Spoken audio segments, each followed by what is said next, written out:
What up, Marsh Pod? We are recording this in the immediate aftermath of the Golden State Warriors falling to the Los Angeles Clippers 124-119 in overtime in Game 82. That sends the Clippers on to the 5th seed where they're going to face the Denver Nuggets. It sends Minnesota to the 6th seed where they're going to face the Los Angeles Lakers, and it sets up Golden State and Memphis to play in the first play-in. Winner gets Houston, loser gets the winner of Dallas, Sacramento, and a chance to play Oklahoma City. This was, we're recapping this today. That's what we're focusing on. Where Golden State has a phenomenal game from Steph Curry. Los Angeles gets an incredible game from Kawhi Leonard and James Harden. Let's start with the good, and that is the Los Angeles Clippers. The Clippers, I think, are a very real threat in the Western Conference, and they're going to start with the Denver team. I love the Western Conference. Quick side note, I love the Western Conference because outside of Oklahoma City, I think that there is no difference from 2 through 8. I think there's no difference from 2 through 8. What do I mean? I could see any one of those 7 teams making it to the conference finals, and I could see any one of those 7 teams being our eventual champions. The only team I don't really see is Houston. And if you want to go glass half full here for Golden State in the aftermath, maybe you can win this game against Memphis and you get a good matchup against a Houston team that I continue to not believe in offensively. But the good news is I think the Clippers are rolling, man, and Kawhi Leonard has looked healthy. And if there was an article that was posted this weekend about Steve Kerr advocating for a 65-game schedule in the SWBA, it's never going to happen because money matters too much to these folks. But if it ever does, Kawhi Leonard is the use case of why it should be happening because he looked incredible. He has looked fantastic since he came back from injury. He didn't play in this season until January, and that is always going to be the stigma around him, but he is awesome. The defense he had against Jimmy Butler, the defense that he had against Steph Curry, he was switching across the board, he was scoring. He was everything you want to see from your superstar, and James Harden played a phenomenal second fiddle to that. This team is dangerous. This team is very much legitimate. Chris Dunn is a great 2-guard next to James Harden. Norman Powell has been fantastic. But again, you need to win a championship. You need to have a good guy at the top. Kawhi Leonard is that good guy. If he can stay healthy, the hard part for Kawhi is going to be the conference semis and the conference finals and the finals if they were to make it to each stage. Because at that point, you are playing pretty much every other day. The first round series, I think, very much favors them. I am not a big believer in the Denver Nuggets firing their head coach and saying, well, we hope that this gives us a jolt. I can't think of another time that a team teetering towards the end of the season said, you know what we need is a jolt. Let's fire our head coach. And that turned out effectively well. That team has a lot of question marks, and it's going, despite a win against Houston, in the wrong direction. And now the Clippers coming off this huge momentum game, winning on the road, surviving a Curry barrage, down by 4 in the last 2 minutes of this game. You come back and win, the Clippers are dangerous. The Clippers are legitimate. To the Warriors, we collective audience, have been singing the praises of the Jimmy Butler trade. And for 3 quarters against the Los Angeles Clippers, that deal looked incredible. Jimmy Butler ends up taking 20 shots in this game in overtime. He ends up scoring 30 points in this game, his most output as a Warrior. 9 assists. He was fantastic. However, where the hell was this new Jimmy Butler version in the fourth quarter and overtime? Because the game that I saw to close out, this version of the Golden State Warriors that I saw close it out, looked identical to the one that we were dealing with and we were seeing before Jimmy Butler arrived. This team that can't win close games, that can't close teams out, and that does not have somebody opposite Steph Curry to make plays.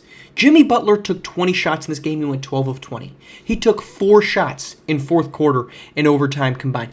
I don't know what it was, but the same exact version of the Golden State Warriors where we are constantly, we again, collective group, clamoring to say there needs to be a second ISO guy next to Steph Curry, needs to be out there. For 3 quarters, that was Jimmy Butler. And then for the biggest quarter and overtime of the season for this Golden State team to avoid having to go play on Tuesday with Jimmy Butler and a potentially banged up knee, which we'll hear more about. We are recording this immediately after, so by the time this comes out, there may very well be updates. This team now has to go try to thread the needle to get in as a 7 seed. If not, they're playing a must-win to be the first-round matchup at Oklahoma City.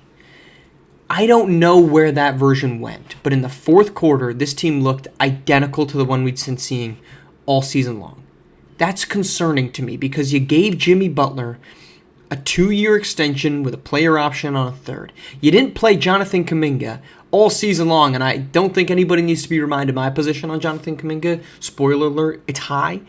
But he doesn't play a single minute, who I would say is probably their second best behind Jimmy Butler, second option in terms of isolation basketball. Instead, you close it out with Gary Payton, who can't space the floor, Brandon Pajemski, who has looked fantastic, Jimmy Butler, who can't space the floor, and Draymond Green, who had a fantastic game and had 4 threes in this one. I'm concerned for Golden State. I'm not so concerned that I don't think they can win. I'm concerned about Jimmy Butler. But as positive as I am about the Los Angeles Clippers after that game, I am equally concerned about the Golden State Warriors because when it mattered most, this team that we had seen for the last 2 months of the season simply wasn't there. Jimmy Butler was not taking any single isolation looks. Instead, it was Steph Curry running around like a wild chimpanzee, trying to find an open shot, which he inevitably did, and he was fantastic. 7 made 3-pointers in this game. But when you're relying on Steph Curry to have 7 3-pointers to put yourself in position to win a basketball game, if you're the Golden State Warriors, that's not good enough. So I'm very, very nervous about what Golden State looks like, regardless of how they come out against the Memphis Grizzlies.